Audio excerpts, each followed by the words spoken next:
آج کی بات، صداقت۔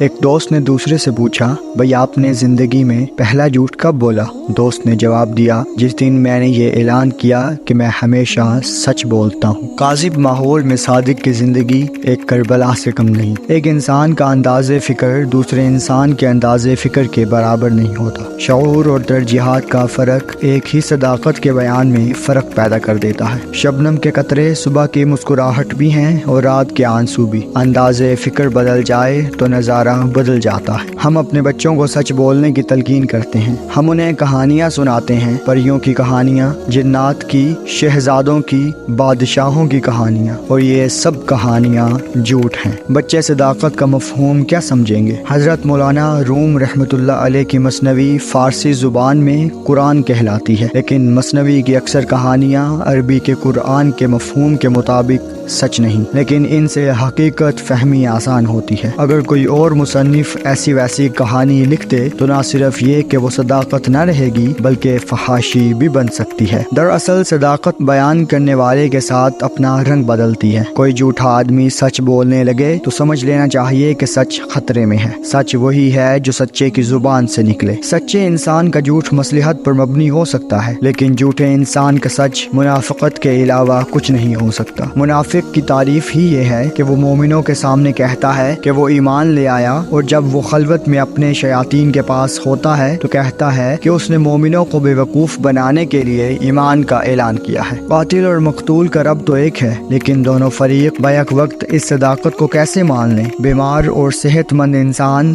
ایک ہی صداقت کو ایک جیسا نہیں مان سکتے۔ غرض یہ کہ ہر انسان اپنے معیار فکر سے سچ اور جھوٹ کا اندازہ کرتا ہے۔ محبت کرنے والوں کی صداقت اور ہے، محروم محبت کا سچ اور۔ مثال کے طور پر لفظ انسان کو لیں۔ ہر آدمی انسان کے بارے میں الگ شعور رکھتا ہے۔ انسان کی تعریف میں ہمیں طرح طرح کے بیان ملیں گے۔ مثلا انسان اشرف المخلوقات ہے، انسان ظلوم و جہول ہے، فطرت انسان پر فخر کرتی ہے، فطرت انسان کے اعمال پر شرمندہ ہے، انسان روشنی کا سفیر ہے، انسان اندھیرے کا مسافر ہے۔ غرض یہ کہ ایک الفاظ انسان کی صداقت ہی اتنی وسیع المعانی ہے کہ انسان کے بارے میں کیا بات سچ ہے کچھ فیصلہ نہیں ہو سکتا۔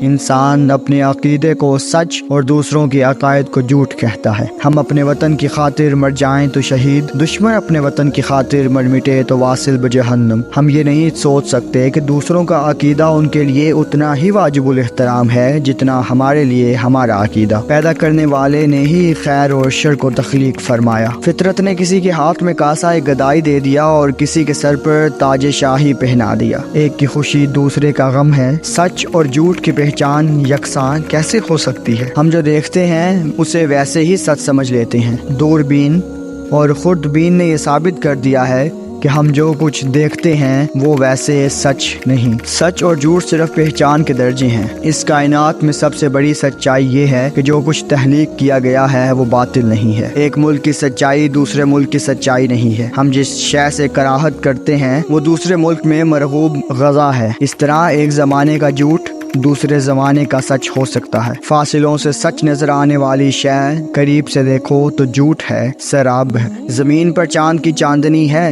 لیکن چاند پر چاندنی نہیں۔ اب اصل صداقت کیا ہے؟ زندگی کا خواب الگ ہے اور خواب کی زندگی الگ۔ انسان اپنے لیے جو کچھ پسند کرتا ہے عین ممکن ہے اس کے لیے نقصان دہ ہو، اس طرح وہ اپنے لیے جو کچھ ناپسند کرتا ہے عین ممکن ہے کہ وہ اس کے لیے مفید ہو۔ یعنی ہماری اپنی پسند اور ناپسند کی صداقت بھی جھوٹ ہو سکتی ہے۔ اس طرح اگر منافقین اگر مسجد بنائے اور ان کی نیت یہ ہو کہ مسلمانوں کو نقصان پہنچایا جائے تو یہ حکم ہے کہ ایسی مسجد کو گرا دیا جائے۔ مسجد سچ ہے لیکن بدنیت انسان بنائے تو جھوٹ ہے۔ ہر انسان سچ اور جھوٹ کا فیصلہ نہیں کر سکتا۔ ایک عدالت کا سچا فیصلہ دوسری عدالت میں ہی جھوٹ ہو جاتا ہے اور دونوں عدالتیں سچی ہیں۔ ہم سچائی کی تلاش میں نکلیں تو ہمیں سچائی نہیں ملے گی، سچائی نہیں مل سکتی۔ زیادہ سے زیادہ ہم صرف سچے انسان تک پہنچ سکتے ہیں۔ سچے کا فرمان سچ ہے۔ سچ کو ماننے کے لیے ہمیں خود سچائی کا راستہ اختیار کرنا ہے۔ صادق کو ماننے والا صدیق ہی تو ہوگا۔ صادق کی ہر بات صداقت ہے۔ قرآن اللہ کا کلام ہے، سچ ہے،